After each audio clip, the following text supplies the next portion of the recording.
엘리야가 모든 백성을 향하여 이르되 내게로 가까이 오라. 백성이 다 그에게 가까이 가매 그가 무너진 여호와의 제단을 수축하되 야곱의 아들들의 지파의 수요를 따라 엘리야가 돌 12개를 취하니 이 야곱은 옛적에 여호와의 말씀이 임하여 이르시기를 내 이름을 이스라엘이라 하리라 하신 자더라. 그가 여호와의 이름을 의지하여 그 돌로 제단을 쌓고 제단을 돌아가며 곡식 종자 2 알을 둘 만한 도랑을 만들고 또 나무를 버리고 송아지의 각을 떠서 나무 위에 놓고 이르되 통 4새 물을 채워다가 번제물과 나무 위에 부으라 하고 또 이르되 다시 그리하라 하여 다시 그리하니 또 이르되 3번째로 그리하라 하여 3번째로 그리하니 물이 제단으로 두루 흐르고 도랑에도 물이 가득 찼더라. 저녁 소재 드릴 때에 이르러 선지자 엘리야가 나아가서 말하되 아브라함과 이삭과 이스라엘의 하나님 여호와여, 주께서 이스라엘 중에서 하나님이신 것과 내가 주의 종인 것과 내가 주의 말씀대로 이 모든 일을 행하는 것을 오늘 알게 하옵소서. 여호와여, 내게 응답하옵소서. 내게 응답하옵소서.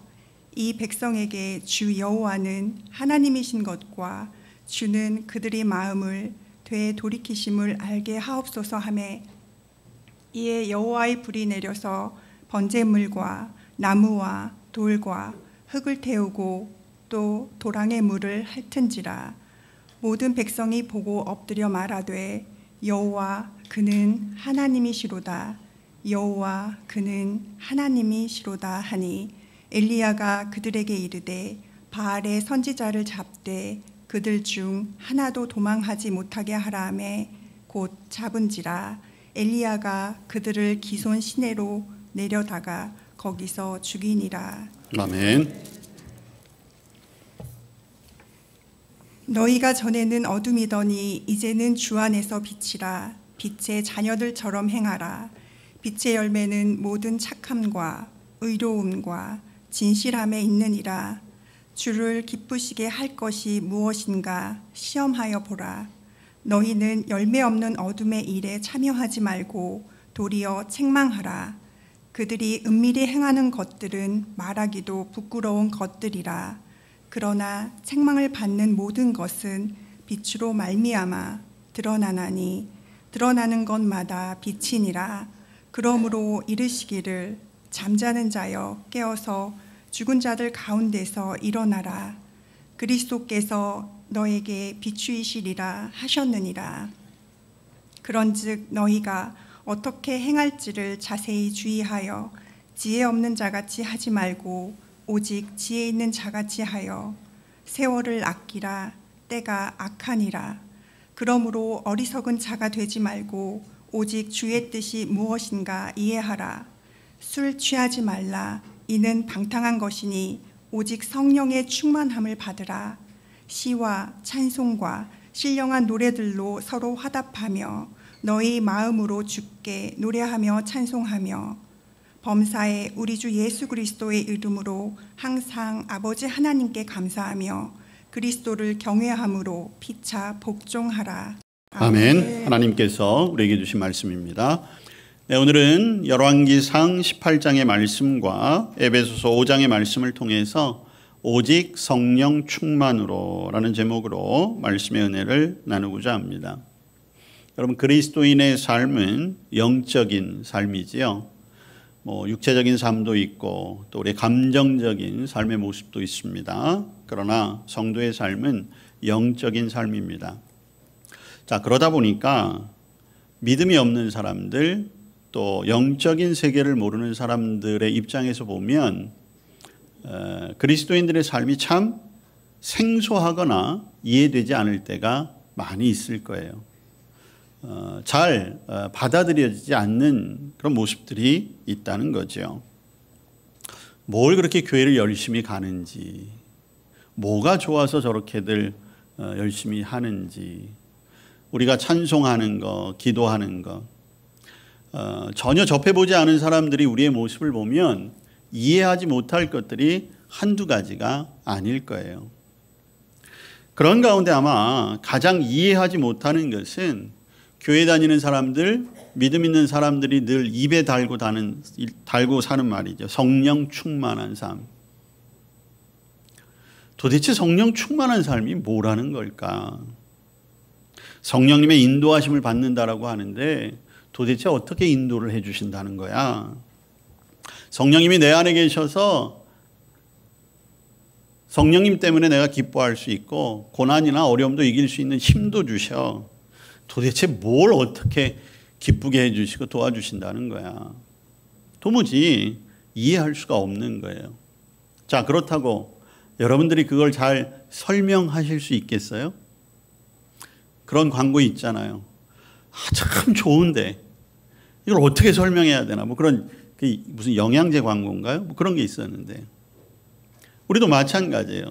우리가 성령 충만의 삶을 경험하고 살아가는데 이게 참 설명하기가 어려울 때가 종종 있다는 거죠. 그러다 보니까 이 믿음의 세계를 알지 못하는 사람들에게 있어서는 참 이해하기 어려운 것이라는 거예요. 자, 그런데 여러분, 믿음의 사람들인 저와 여러분은 과연 성령 충만, 그것을 어떻게 이해하고 계십니까? 흔히 성령 충만이라고 얘기하면 가장 먼저 떠오르는 것이 어떤 신비한 경험, 뭐 은사의 체험들, 그래서 집회에 참여해서 성령 충만해서 내가 방언받고 환상도 보고 병고침도 받았다. 여러분, 성령 충만의 역사 맞습니다. 성령님이 아니고서는 그런 것들이 일어날 수가 없어요. 또 성령이 충만했더니 어떤 일들이 일어납니까? 슬픔에 빠져 있었던 사람들에게 기쁨이 회복돼요. 거칠고 욱하던 사람들이 부드러워지고 친절해지고. 여러분, 우리가 성령의 열매 9가지 함께 나누었잖아요. 그게 성품이 바뀌는 거잖아요. 어느 날 갑자기 사람이 달라졌다. 세상 사람들은 뭐라고 얘기합니까? 사람이 갑자기 달라지면 죽을 때가 가까이 왔다라고 하는데 믿음의 사람들은 그게 아니지요. 사람이 갑자기 달라지면 이유는 한 가지예요. 성령님이 그렇게 하신 거예요. 그래서 성령 충만함이 우리의 어떤 인격을 달라지게 하는구나. 그렇게 생각할 수 있다는 거죠. 또 성령 충만하면 어떻게 됩니까? 열심을 내요. 성령 충만 받으면 뜨거워진다고 그러잖아요. 모든 것이 열심이 있고 활력이 넘쳐요. 기도하는 거나 찬양하는 거나 봉사하는 거나 또 전도하는 일에 아주 열심을 낸다는 거죠. 어떤 신비로운 은사를 체험하거나 성품이 변하거나 혹은 열심 있는 것으로 바뀌어지거나 이것들은 다 성령 충만의 한 모습입니다. 자, 그런데 이게 전부가 아니라는 거죠. 왜 그렇습니까? 어떤 신비로운 경험을 하고 은사를 체험했다가 또 그것을 하나님이 막으실 때가 있어요. 그러면 또 어떻게 돼요? 금방 그 믿음이 식어버리는 거예요. 성품이 바뀌었다고 하지만 어느 한순간 여러 가지 환경이나 혹은 사람들로 인해서 화를 내기도 하고 또 분별력을 잃기도 하고 그러다 보면 옛 본성이 불쑥불쑥 튀어나오게도 되는 거죠. 신앙적인 열심도 마찬가지예요. 그렇게 열심히 하다가 어느 한순간 갑자기 찬물을 끼얹은 듯 냉담해져 가지고 오히려 성령 충만 받기 전보다도 못한 그러한 신앙생활을 하는 모습들을 많이 보게 되는 것이죠. 앞에 열거한 모든 것들이 성령 충만의 증거요 결과라고도 얘기할 수 있지만 가장 중요한 것은 무엇입니까? 그 상태가 지속돼야 한다는 거예요. 자, 그러니까 성령 충만이라고 하는 것은 다른 말로 이야기하면 성령님과 함께하는 삶이 유지되는 것. 일시적으로 순종하다가 마치 내 모든 것을 다 태울 것처럼 열심을 다하다가 마치 촛불이 깜빡깜빡하듯이 전기가 들어왔다 나갔다 하듯이 끊어짐이 생긴다는 것입니다. 여러분, 이 끊어진다라고 하는 것, 중단된다라고 하는 것, 여러분 가다가 중지하면 뭐 안위감만 못하다 그런 말이 있는 것처럼 오히려 이것이 우리에게 독이 될 때가 많이 있다는 거예요. 요새 우리나라는 뭐 여러 가지 사정이 좋아져서 잘 그런 일이 생기지 않죠. 뭐 정전되는 일 별로 없잖아요. 여러분 요 근래 뭐 정전 때문에 불편함 겪어보신 분 없잖아요. 근데 제가 어렸을 때만 해도 늘 초하고 성량이 구비되어 있어야만 했어요. 가끔씩 꼭 그렇게 정전이 됐습니다. 촛불을 켭니다. 근데 이 촛불이 어떻습니까? 뭐 바람에 의해서 깜빡이기도 하고 꺼지기도 하고. 근데 여러분 이 깜빡임이 오히려 훨씬 더 위험하더라고요. 왜냐하면 아예 캄캄하잖아요. 그러면 하나님이 참 신비롭게 사람이 어둠에 적응하게 하세요. 그래서 오히려 아예 깜깜하면 거기에 서서히 적응이 돼서 조금 지나면 주변도 분간하게 되고 조심하게도 되고 살아갈 수 있게도 하는 거예요.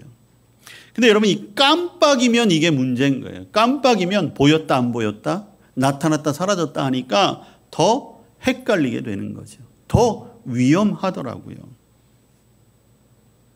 여러분 성령의 충만함도 마찬가지 아니겠습니까? 성령님과 함께 살아간다는 것도 지속적으로 계속적으로.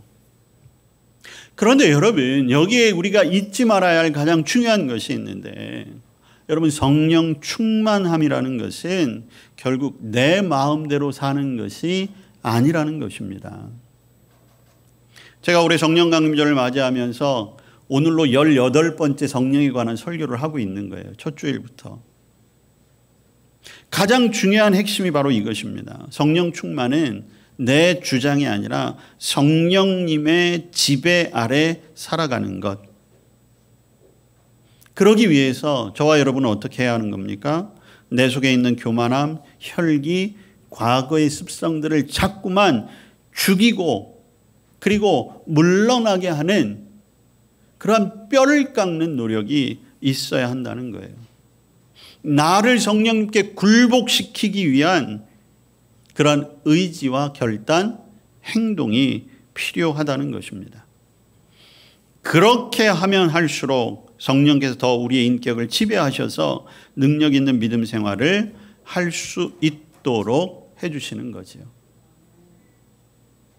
여러분 성령 충만을 우리는 자꾸만 외부에서 내 안으로 무언가를 채우는 것으로 자꾸만 그려낸다는 거예요.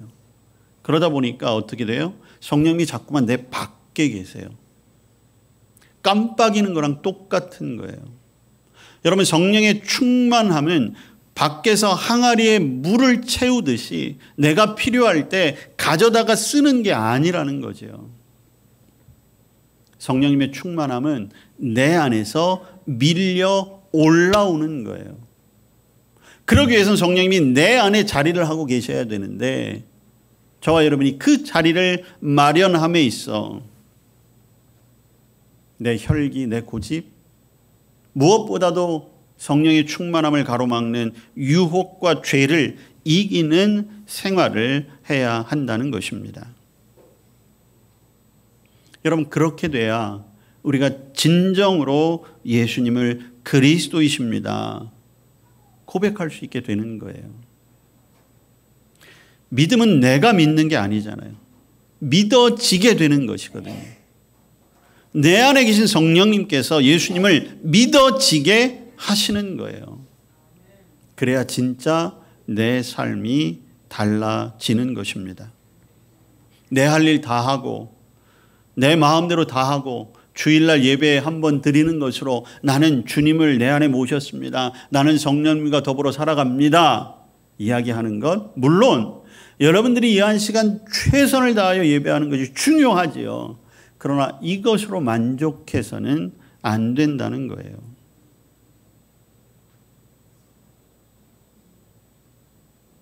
만일 저와 여러분의 삶이 여전히 세상을 향해 있고 세상에서 중요하다고 여겨지는 그것이 내 마음속에서도 하나님보다 더 중요한 위치에 있다라고 한다면 저와 여러분이 정말 하나님께 속한 사람, 하나님을 믿는 사람이라고 이야기할 수 있을까?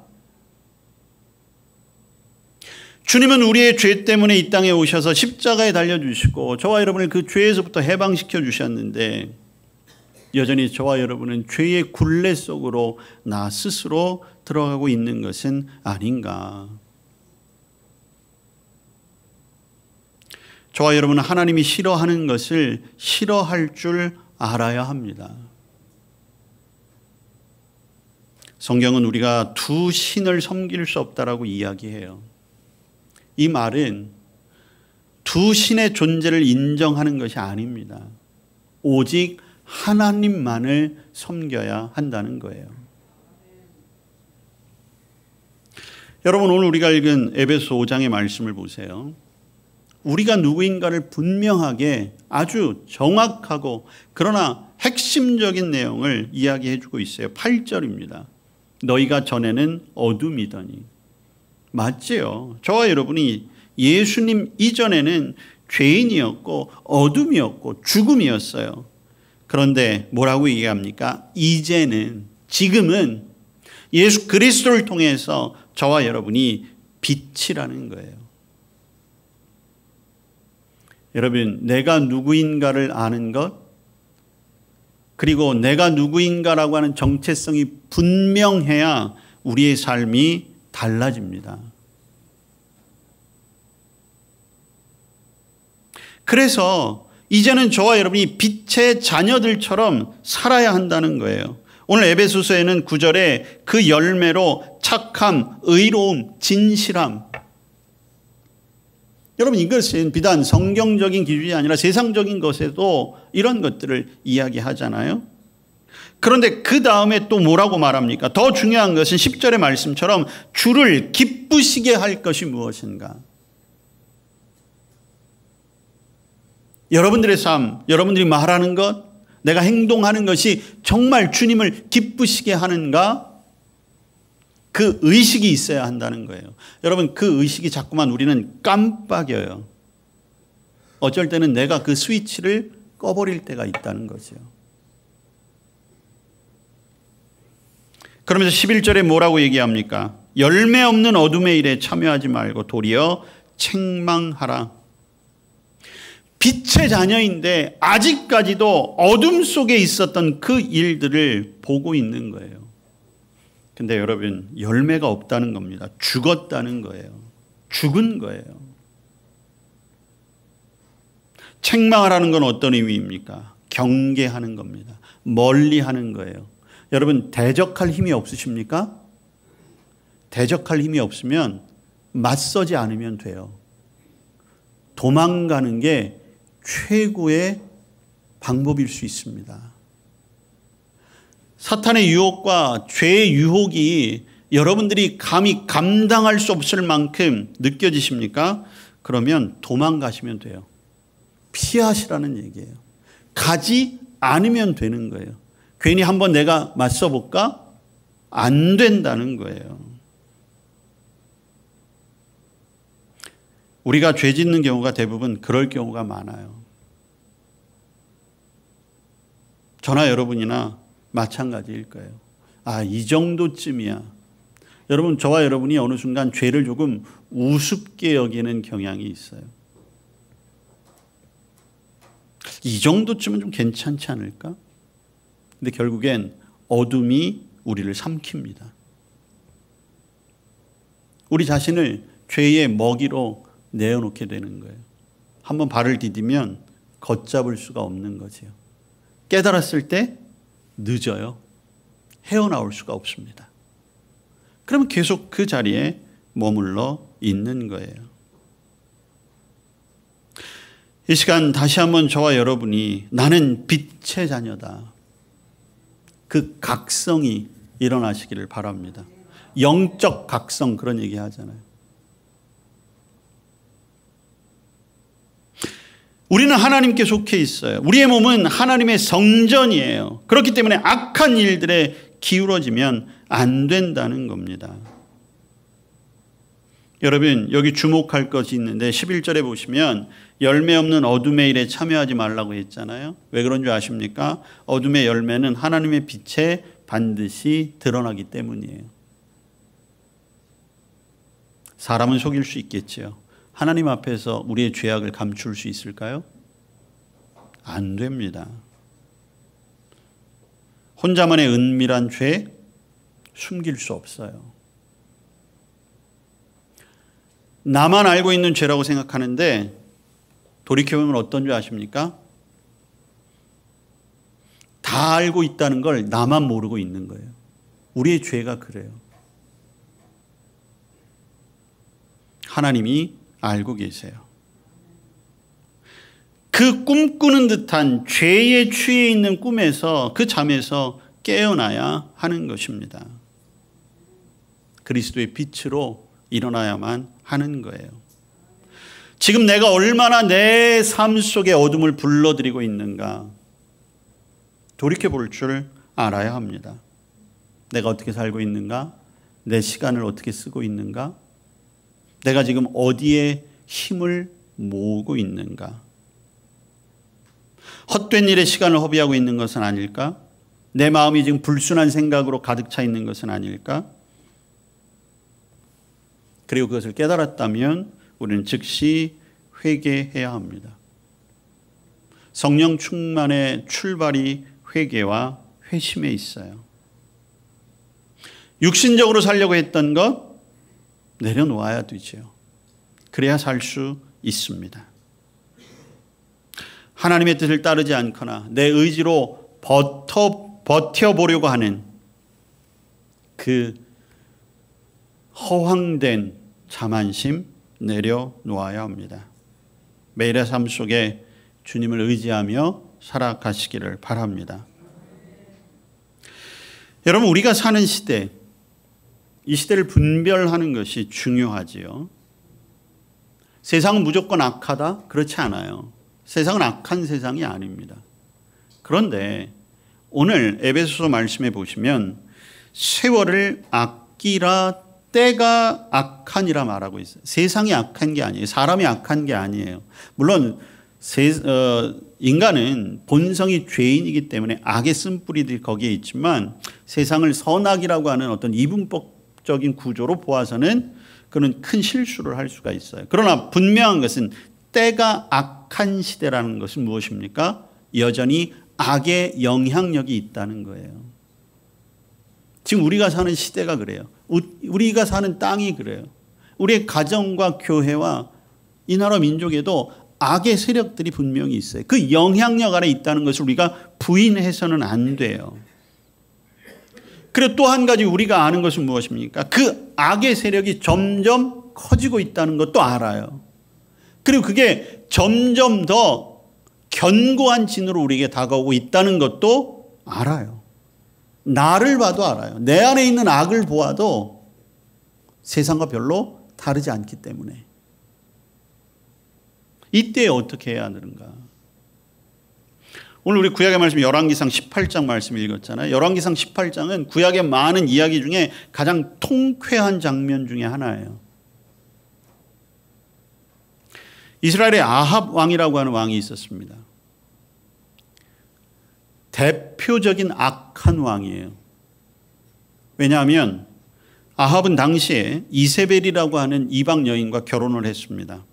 결혼만 한 것이 아니라 이세벨이 섬기던 바알 신을 같이 섬기기 시작을 했어요.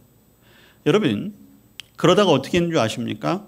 아합 왕은 바알 신만 섬기는 자가 되었어요. 하나님의 백성들의 왕이 하나님을 버리고 바알과 아세라 이방신을 섬기게 됐어요. 하나님께 예배하던 곳에서 바알 신상을 세워놓고 거기서 바알 신 아세라 신에게 절하기 시작했습니다. 바알과 아세라의 신의 가장 큰 특징이 뭔지 아십니까? 복주는 신이에요. 복주는 신.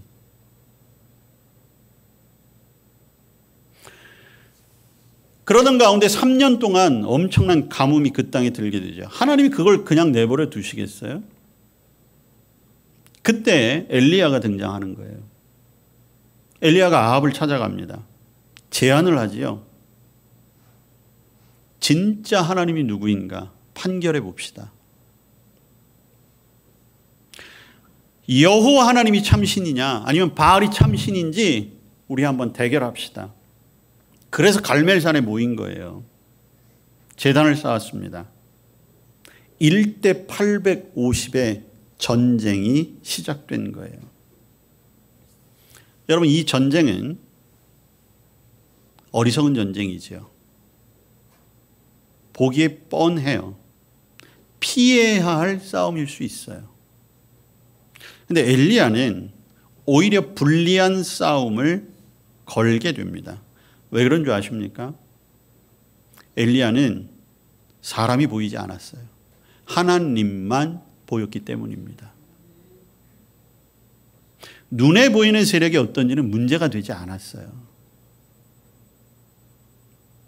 오로지 참되신 하나님을 믿었기에 담대하게 그 싸움을 제안했던 거죠. 여러분, 이 갈멜산의 영적인 전쟁은 오늘도 저와 여러분의 삶 속에 매일매일 일어나고 있어요. 근데 좀 다른 게 뭔지 아십니까? 싸움을 850명이 우리에게 걸고 있어요. 세상의 세력들, 세상의 힘, 세상의 물질, 그것이 850배의 힘으로 우리에게 싸움을 걸고 있어요. 우리는 어떤 줄 아십니까? 그것만 보고 뒤로 물러나고 있는 거예요. 우리는 하나님을 보지 않아요. 눈에 보여지는 것에 압박을 받고 물러나고, 지기는 싫으니까 어떻게 합니까? 적당히 타협해요. 세상의 거짓된 흐름에 대해 도전장을 나타내고 엘리야와 같이 담대하게 맞설 수 있는 용기가 있어야 되는데 그렇지가 않습니다. 오늘 이 말씀을 주시는 이유는 무엇입니까? 이 시대에 하나님이 저와 여러분을 그런 사람으로 부르고 계시다는 거예요. 아우, 저는 못해요. 엘리야와 같이 특별한 사람만 하는 거죠. 아니요. 그 자격을 오늘 가르쳐주고 있습니다. 어떤 사람이 설 수 있습니까? 오늘 30절 말씀입니다. 무너진 여호와의 제단을 수축하는 거예요.